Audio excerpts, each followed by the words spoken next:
and welcome to Atop the Fourth Wall, where bad comics burn. It's anniversary time again, this time for my first text review of Youngblood #1 back in 2007. So what better way to honor that than by digging into Youngblood #2 and— Excuse me, I'm still standing here!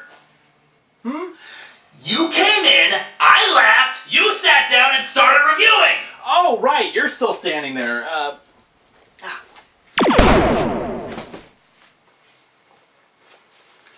Where were we? Oh, right, let's dig into Youngblood #2.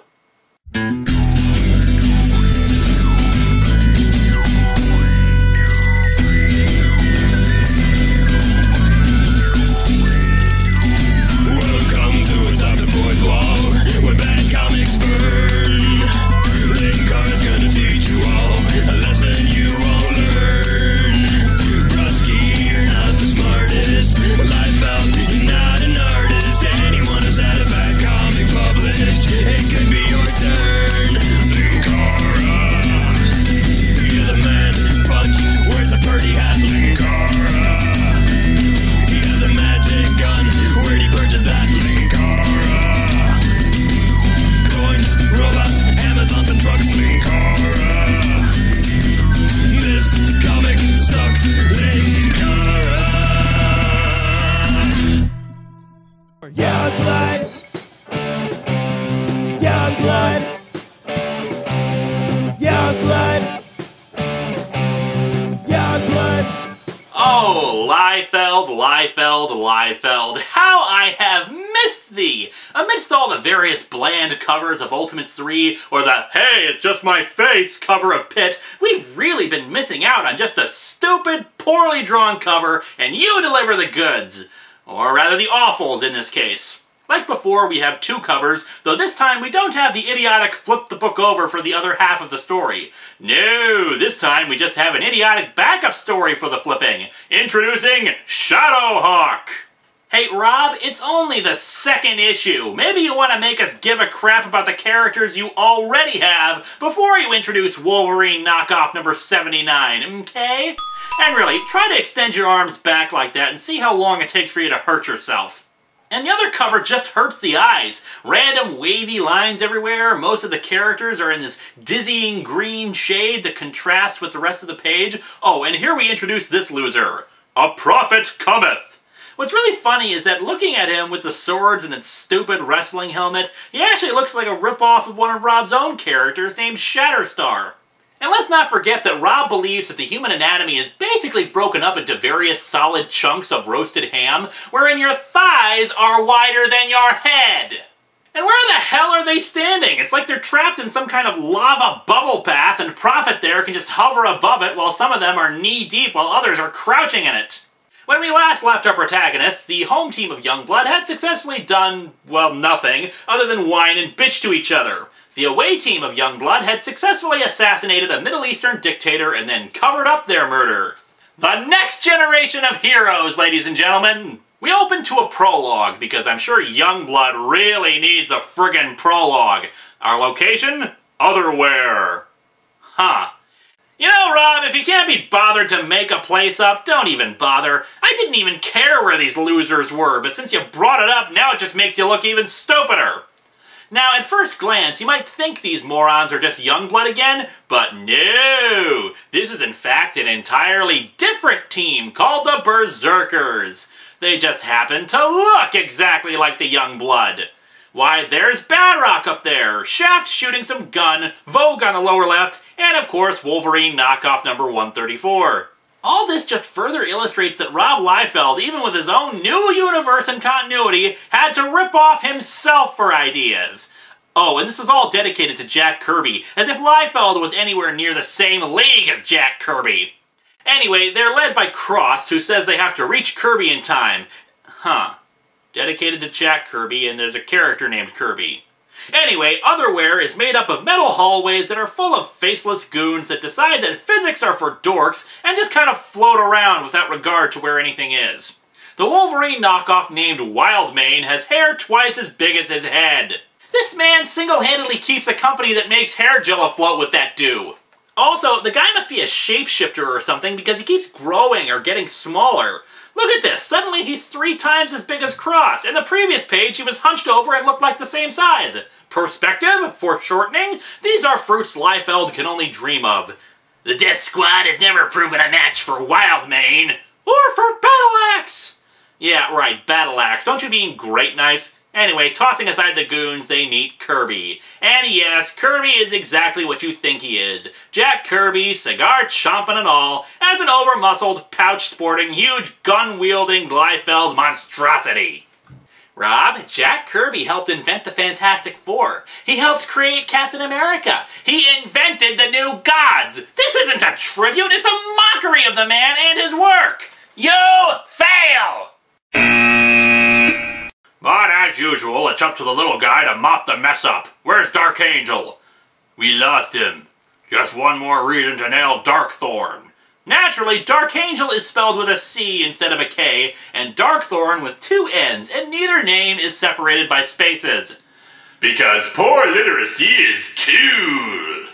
Anyway, the gang of dumbasses charges out to attack people whose names I've already forgotten so they can take on a Darkseid ripoff. And before anyone wants to call me on the "but Darkseid is spelled incorrectly too" thing with Jack Kirby, I would remind you that the new gods are, well, gods, and Kirby wanted a genuine good versus evil feel out of them. He didn't spell Darkseid like that simply to be extreme, or cool, or any other 90s cliche. I'd actually be more inclined to cut the misspelling some slack if they weren't done simply because spelling things normally wouldn't have been hardcore enough. Speaking of Darkseid, here's the Darkseid ripoff, Darkthorn. He's got the same bullet-shaped head as Darkseid, he stands in the same pose, and is all mysterious and restrained and crap.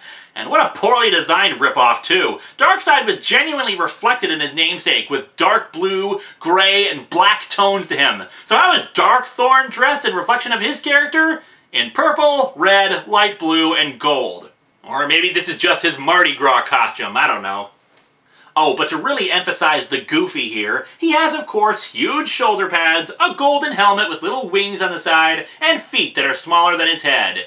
Yeah, I'm really terrified of the guy who probably could be defeated by just shoving him hard enough. Oh, and one more note about Liefeld's artwork. For a guy who hates it when other writers make his characters into homosexuals, he seems to spend an awful lot of time outlining and putting little lines around to emphasize crotches. Just saying.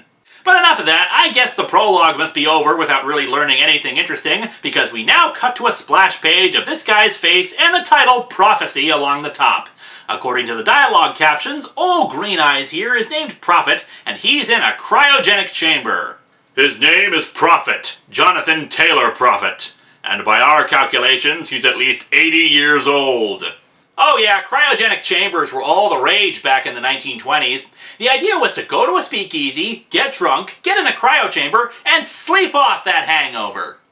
And as if I didn't have enough reason to hate this garbage, we then get a 2-page spread that has to be flipped on its side in order to be read properly. And again I must ask, what the hell is it about this sequence that required this? In fact, it's all the worse because it's been put like this. Everybody's been shoved in there to fit the panel restrictions, and it just looks like the room they're in is too cramped to fit everybody. What the hell is Riptide even doing? She's not looking at the cryogenic chamber, she's just shoving her chest out and staring at the reader. Then again, I'm not sure how anyone can see anything when nobody has any eyes! And now it's time for some exposition, courtesy of the telepathic scientists, since Rob couldn't be bothered to draw stems for his word balloons to connect them to who was speaking. He is the product of a groundbreaking biogenetic experiment conducted under the supervision of Dr. Garnet Wells sometime around the Second World War.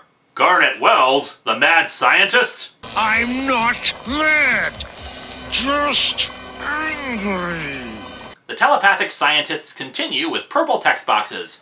Dr. Wells began his experiments in 1937 despite ridicule from his fellow colleagues that he was mad. Damn it, Wells, I don't care what the formula says. Peanut butter and chocolate simply don't go together. He hired the downtrodden and the indigent to submit to his controversial experiments. Someday I shall prove to the world that Wonder Bros should shoot laser beams. It was rumored that Dr. Wells was using equipment and technology far beyond the capabilities and limitations of his time. Damn you, Adobe Premiere! Why did you crash again? He developed John Prophet's natural athletic abilities beyond normal capabilities, enabling him to perform superhuman feats such as enhanced stamina, strength, and speed. He could stand endlessly for hours with his chest puffed out. Eventually, Wells outfitted Prophet with an outlandish uniform. It wasn't outlandish, it was fabulous! And equipped him with weapons far beyond the limits of even today's science. Excellent! The Twinkie cannon is complete! The history lesson finishes with the scientist finally talking and explaining that Wells disappeared during the war. Youngblood's task is to ensure the transport of Prophet back to the States for further experimentation. So, let's see if we've got this straight. In issue 1, the team invaded a foreign power and blew the head off a dictator. In issue 2, they're delivery boys. Do you get the feeling that Liefeld was just winging it? I will do my job as an escort for this man's property, but I loathe the fact his work will be exploited and exposed. Of course, it will be under the blanket of betterment for mankind. Ha! Ooh, that must sting getting a lecture from Cougar, aka Wolverine knockoff number 47. Combat says that on his planet, they do no less than get him there. Yeah, remember Combat? He was the dork in issue 1 with the pink frosting gun as his weapon who thought war was a game. Apparently between issues 1 and 2, Rob gave him an alien warrior culture shtick. Cougar moves in closer and notices that there's some sort of timer on, I don't know, his crotch, I guess, that nobody noticed before and that it's ticking away. Cougar looks down for more information and then, it explodes, I guess. I wonder why the timer was set for 80 years in the future. Anywho, Prophet walks out and we see that his hands are quite stumpy, almost as if the artist didn't know how to draw fists and wrists in proportion to the ridiculously huge arms he was sporting. Oh, and once again, 2-page spread that I have to flip over. Maybe that wasn't the right button to push. Aye, it appears we have awakened the sleeper. Crap, you're really gonna make me do it, Combat? Father, the sleeper has awakened! Long live the fighters! Cougar, being the most rock stupid of this bunch, instantly attacks Prophet even though all he's doing is just standing there. Prophet mistakes Youngblood for some group called Disciples or something. While Combat manages to put up a good fight, Prophet keeps rejuvenating during it all. However, we also learn that witty repartee is not Combat's strong suit. From unconsciousness you came, and, if necessary, to unconsciousness you shall return. From artistically disinclined and dialogue challenged this graphic text came, to artistically disinclined and... yeah, you get the idea. Awkward dialogue is awkward. Also, this fight scene further shows that while Rob may be capable of drawing people in poses, may be capable, mind you, may, he really sucks when it comes to having a fight scene make sense. Take, for instance, the flow of this fight. Combat strikes Prophet twice. Okay, makes sense. Then Combat, I guess, strikes again. Or something. His bow staff is glowing anyway. Then Prophet grabs Combat and hurls him against the wall by the side. Then Prophet is looking down. Then he's suddenly floating in the air as if he was sitting with his legs outstretched while Combat's on the ground doing aerobics. What the hell is this? No, really, I want to know. What the hell am I looking at? The dialogue balloon has Prophet exclaiming oof at the end of a sentence. Did he get kicked? Did he realize how uncomfortable his stance is? Is he just confused with the yellow bars in the background? And then, just to compound matters, suddenly Prophet's standing up and punching straight up with Combat going flying while there are dizzying lines all converging on his fist. This is not quite like Die Hard hitting someone with his crotch, but it's up there. Oh, and a minor detail that just serves to illustrate Rob's laziness, the gauntlet that Prophet is wearing is clearly supposed to be 3 segments, all connected together, but instead in this panel it's 2 segments and layered. Not Iron Man tells Riptide to summon up some water and she blasts Prophet back enough for Brahma to— ah! Brahma's mouth! Oh god, Brahma's gonna eat me! Brahma punches Prophet with enough force to snap his neck. But hey, apparently in the world of Youngblood, with spines made out of rope and body muscle taking up 90% of flesh, what's something like a snapped neck? All of a sudden, the disciples themselves turn up. Turns out they're big robot things. So yeah, I can see why Prophet mistook Youngblood for them. Prophet tells the group that they're the harbingers of doom and are a threat to all humanity. We are the disciples of doom. Resistance is futile. You will be assimilated. Resistance is futile. Really, Rob? Really? You're really ripping off the Borg from Star Trek? Yeah, you can go to hell. And so the story itself ends with a splash page of the Berserks showing up out of nowhere with faux Kirby leading the charge. What a crock. As if it wasn't enough to piss me off, the friggin' thing is another 2-page spread that I have to turn. That's like 3 of them in this stupid comic. We now head to the backup story, which, shockingly enough, has yet another cover within the pages itself. And here we see the cover, with gigantic Shadowhawk's head and shoulders next to a bunch of buildings. Guys, I don't think we were looking at the right blueprints for Freedom Tower. Instead of a prologue, we get a prelude, because that sounds so much cooler than prologue. Last night, you threw down the paper in disgust. They stopped printing Hagar the Horrible? Those sons of bitches! Blah, blah, blah, the system has failed, blah, blah, blah, you are the knight, blah, blah, blah. Holy crap, you broke that guy's spine! This one, at least, will never threaten an innocent man again, no matter what the court decides. See, I warned you Batman's war against rock and roll would lead to this, but no one believed me! You are Shadowhawk, and you are taking back the night. Because the night belongs to lovers. This comic sucks. Majorly sucks. The art sucks. The writing sucks. Everything about it sucks. Well, another anniversary passes us by, and I can't help but feel... Yeah! Yeah!